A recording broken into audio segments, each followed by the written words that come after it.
નમસ્કાર દર્શક મિત્રો, પાટવી ગુજરાતી ન્યૂઝ ચેનલ માં આપનું હાર્દિક સ્વાગત છે। સંજેલીમાં તંત્રની પ્રિમોન્સૂન કામગીરીની પોલ ખુલ્લી પડી ગઈ।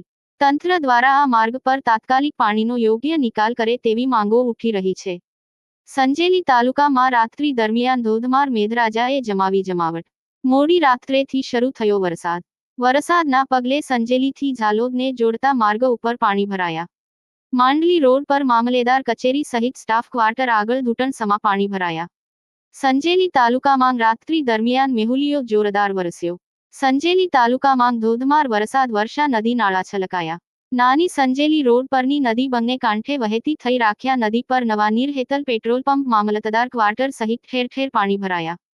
સંજેલી તાલુકાના ઝાલોદ રોડ તરફના મુખ્ય માર્ગ પર આવેલા પેટ્રોલ પંપ મંડલી રોડ પર મામલતદાર ક્વાર્ટર આગળ સહિત વિવિધ જગ્યાએ ઢીચણસમા પાણી ભરાતા વાહન ચાલકો હેરાન। દાહોદ જિલ્લા બ્યુરો ચીફ ઉત્પલસિંહ ચારેલ સંજેલી।